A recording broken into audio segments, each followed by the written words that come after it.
Hi, chapter 16 of the book of Exodus, as we continue this journey.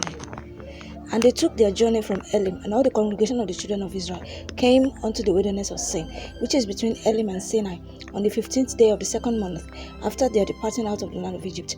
And the whole congregation of the children of Israel murmured against Moses and Aaron in the wilderness. And the children of Israel said unto them, Would to God we had died by the hand of the Lord in the land of Egypt, when we sat by the flesh pots, and when we did eat bread to the full. For ye have brought us forth into this wilderness to kill this whole assembly with hunger. Then said the Lord unto Moses, Behold, I will rain bread from heaven for you, and the people shall go out and gather a certain rate every day, that I may prove them whether they will walk in my law or no. And it shall come to pass that on the 6th day they shall prepare that which they bring in, and it shall be twice as much as they gather daily. And Moses and Aaron said unto all the children of Israel, At even, then ye shall know that the Lord hath brought you out from the land of Egypt. And in the morning, then ye shall see the glory of the Lord, for that he heareth your murmurings against the Lord. And what are we, that ye murmur against us? And Moses said, This shall be, when the Lord shall give you in the evening flesh to eat, and in the morning bread to the full, for that the Lord heareth your murmurings, which ye murmur against him. And what are we?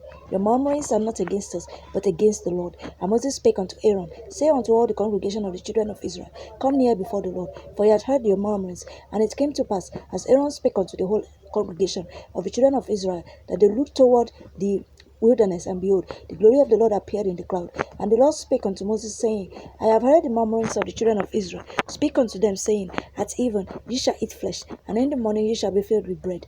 And ye shall know that I am the Lord your God. And it came to pass that at even the quails came up and covered the camp, and in the morning the dew lay round about the host. And when the dew that lay was gone up, behold, upon the face of the wilderness there lay a small round thing, as small as the hoar frost on the ground. And when the children of Israel saw it, they said one to another, It is manna, for they wist not what it was. And Moses said unto them, This is the bread which the Lord hath given you to eat. This is the thing which the Lord hath commanded. Gather of it every man according to his eating, and omer for every man, according to the number of your persons. Take ye every man for them which are in this tent. And the children of Israel did so, and gathered some more, some less. And when they did meet it with an omer, he that gathered much had nothing over, and he that gathered little had no lack. They gathered every man according to his eating. And Moses said, Let no man leave of it till the morning. Notwithstanding, they hearkened not unto Moses, but some of them left of it until the morning, and it bred worms and stank. And Moses was wroth with them. And they gathered it every morning, every man according to his eating. And when the sun waxed hot, it melted. And it came to pass that on the 6th day they gathered twice as much bread, 2 omer for one man. And all the rulers of the congregation came and told Moses, and he said unto them, This is that which the Lord has said. Tomorrow is the rest of the holy Sabbath unto the Lord. Take that which ye will bake today, and seethe that ye will seethe, and that which remaineth over lay up, that which remaineth over lay up for you to be kept until the morning. And they laid it up till the morning, as Moses bade, and it did not stink, neither was there any worm therein. And Moses said, Eat that today, for today is a Sabbath unto the Lord. Today ye shall not find it in the field. 6 days ye shall gather it, but on the 7th day, which is the Sabbath, in it there shall be none. And it came to pass that there went out some of the people on the 7th day for to gather, and they found none. And the Lord said unto Moses, How long refuse ye to keep my commandments and my laws? See, for that the Lord hath given you the Sabbath. Therefore he giveth you on the 6th day the bread of 2 days. Abide ye every man in his place. Let no man go out of his place on the 7th day. So the people rested on the 7th day. And the house of Israel called the name thereof manna, and it was like coriander seed, white, and the taste of it was like wafers made with honey. And Moses said, This is the thing which the Lord commanded. Fill an omer of it to be kept for your generations, that they may see the bread wherewith I have fed you in the wilderness, when I brought you forth from the land of Egypt. And Moses said unto Aaron, Take a pot, and put an omer full of manna therein, and lay it up before the Lord, to be kept for your generations. As the Lord commanded Moses, so Aaron laid it up before the testimony to be kept. And the children of Israel did eat manna 40 years, until they came to a land inhabited. They did eat manna, until they came unto the borders of the land of Canaan. Now an omer is the 10th part of an ephah. Chapter 17.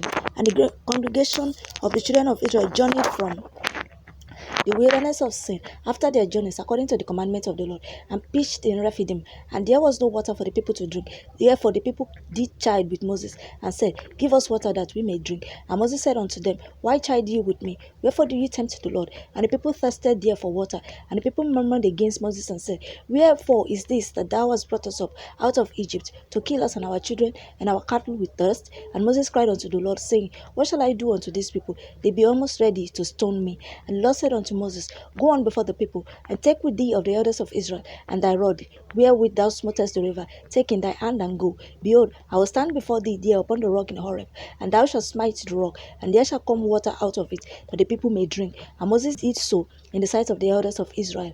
And he called the name of the place Massah and Meribah, because of the chiding of the children of Israel, and because they tempted the Lord, saying, Is the Lord among us or not? Then came Amalek and fought with Israel in Rephidim. And Moses said unto Joshua, Choose us out men, and go out, fight with Amalek. Tomorrow I will stand on the top of the hill with the rod of God in mine hand.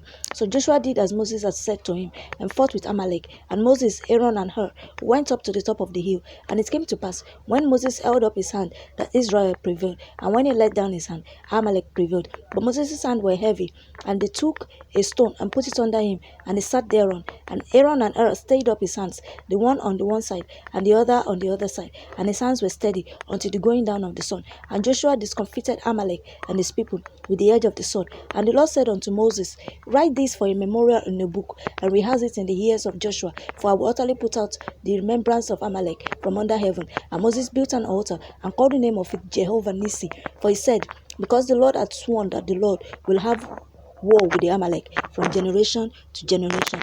Chapter 18. When Jethro, the priest of Midian, Moses' father-in-law, heard of all that God had done for Moses and for Israel, his people, and that the Lord had brought Israel out of Egypt, then Jethro, Moses' father-in-law, took Zipporah, Moses' wife, after he had sent her back, and her two sons, of which the name of the one was Gershom, for he said, I have become an alien in a strange land.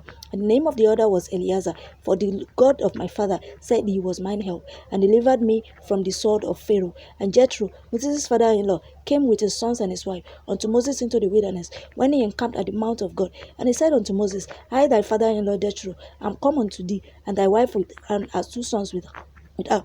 And Moses went out to meet his father-in-law, and did obeisance, and kissed him. And they asked each other of their welfare, and they came into the tent. And Moses told his father-in-law all that the Lord had done unto Pharaoh and to the Egyptians for Israel's sake, and all the travail that had come upon them by the way, and how the Lord delivered them. And Jethro rejoiced for all the goodness which the Lord had done to Israel, whom he had delivered out of the hand of the Egyptians. And Jethro said, Blessed be the Lord, who had delivered you out of the hand of the Egyptians, and out of the hand of Pharaoh, who had delivered the people from under the hand of the Egyptians. Now I know that the Lord is greater than all gods, for in the thing wherein they dealt proudly, he was above them. And Jethro, Moses' father-in-law, took a burnt offering and sacrifices for God. And Aaron came, and all the elders of Israel, to eat bread with Moses' father-in-law before God. And it came to pass on the morrow that Moses sat to judge the people, and the people stood by Moses from the morning until the evening. And when Moses' father-in-law saw all that he did to the people, he said, What is this that thou doest to the people? Why sittest thou thyself alone? And all the people stand by thee from morning unto evening. And Moses said unto his father-in-law, Because the people come unto me to inquire of God. When they have a matter, they come unto me, and I judge between one and another, and I do make them know the statutes of God and his law. And Moses' father-in-law said unto him, The thing that thou doest is not good. Thou wilt surely wear away both thou and this people that is with thee. For this thing is too heavy for thee. Thou art not able to perform it thyself alone. Hearken now unto my voice. I will give thee counsel, and God shall be with thee. Be thou for the people to Godward, that thou mayest bring the causes unto God. And thou shalt teach them ordinances and laws, and shalt show them the way wherein they must walk, and the work that they must do. Moreover, thou shalt provide out of all the people able men, such as fear God, men of truth, hating covetousness, and place such over them to be rulers of thousands, and rulers of hundreds, and rulers of fifties, and rulers of tens. And let them judge the people at all seasons. And it shall be that every great matter they shall bring unto thee, but every small matter they shall judge. So shall it be easier for thyself, and they shall bear the burden with thee. If thou shalt do this thing, and God command thee so, then thou shalt be able to endure. And all these people shall also go to their place in peace. So Moses hearkened to the voice of his father-in-law, and did all that he had said. And Moses chose able men out of all Israel, and made them heads over the people, rulers of thousands, rulers of hundreds, rulers of fifties, and rulers of tens. And they judged the people at all seasons. They had causes they brought unto Moses, but every small matter they judged themselves. And Moses let his father-in-law depart, and he went his way into his own land. This is the much that we can take today. I pray that the Lord shines His light upon us. In Jesus' name. Thank you for your time.